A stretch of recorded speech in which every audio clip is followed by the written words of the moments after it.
Chapter 8. Learning to Breathe. Morning sunlight slanted across the wooden floorboards as Rose stepped barefoot out of the small bedroom. Her hair was mussed from sleep, and the borrowed dress wrinkled at the hem, but she moved with a little more ease than the day before. The scent of herbs and something warm from the hearth drew her toward the kitchen. She could hear Richard humming quietly under his breath, the rhythm of a spoon tapping against the side of a pot. It was a domestic, human sound and somehow comforting. The night before had passed in silence after their return from the village elders. Richard hadn't pressed her with questions, and she hadn't found the words to explain the strange tightness in her chest, the blend of fear, of being watched, and the tiny ember of hope sparked by Miriam's cautious promise to search for her origins. She had gone to bed early, her thoughts spinning, her body bone tired. But this morning, something felt easier. Richard glanced up when he saw her, offering a quiet smile. "Good morning." "You slept well?" Rose nodded. "I think so." She hesitated near the kitchen doorway, not out of fear, but from the lingering uncertainty of being in someone else's space. She still wasn't quite sure how to act in a house that wasn't hers, with a man who offered kindness without asking for anything in return. "You can come in," Richard said, echoing his words from yesterday.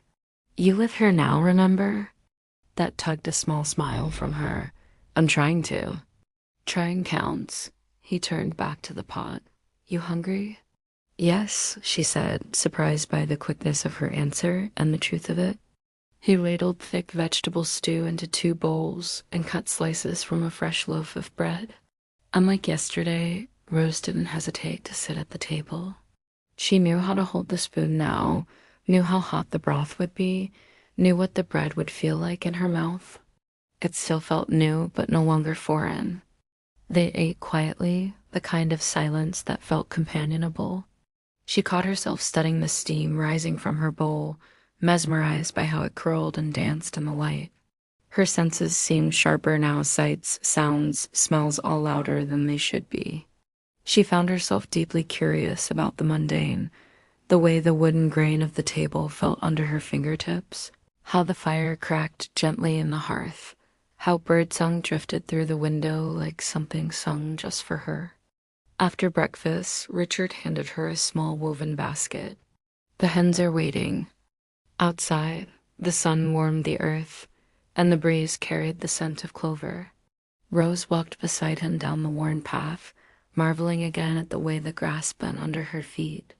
She crouched to examine a patch of moss growing on a fence post and ran her fingers across its softness. "It's like velvet," she murmured, eyes wide. Richard chuckled. "Most folks wouldn't notice that. I feel like I notice everything. Like I've never seen it before." "Maybe you haven't," he said, watching her. "Not like this." At the coop, the chickens clucked and fluttered, a few pecking curiously at the hem of her dress.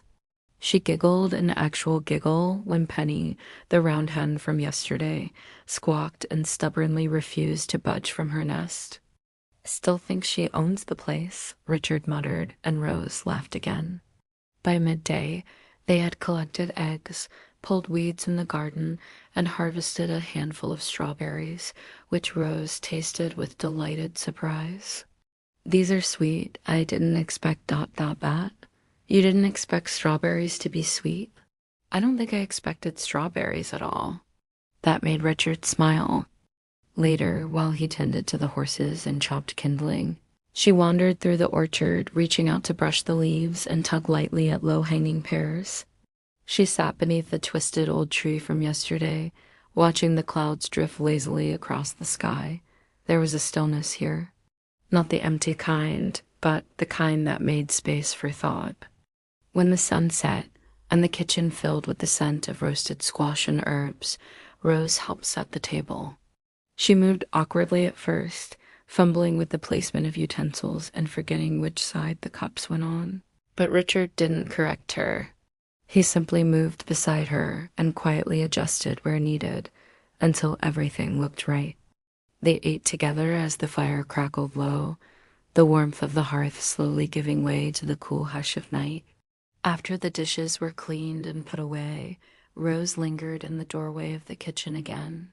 The silence now felt different, not the silence of hesitation, but of something unspoken waiting to surface. Richard sat by the window, sharpening a small blade on a worn stone. His motions were slow, deliberate, comfortable. "Can I ask you something?" Rose said. "Of course." She moved to sit opposite him, tucking her legs beneath her. "Why are you really helping me?" Richard paused, the blade resting in his lap. "I told you yesterday I've been alone too, but there are lots of people who are alone. You took me in. You cared for me." He looked at her, the lamplight catching in his blue eyes. "Because I saw something in your face when I found you, something lost, and because maybe I hoped. Helping you might help me too." They sat with that honesty between them for a long moment. "I still feel strange in this body," she admitted. Like a guest in someone else's life." "You don't seem like a guest to me." She smiled faintly. "You say things like that, and I almost believe them." "You will," he said softly. "Eventually."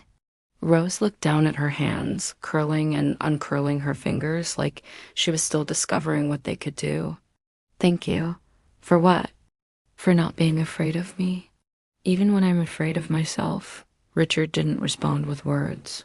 He simply reached across the small space between them and placed his hand gently over hers. The contact startled her, but she didn't pull away.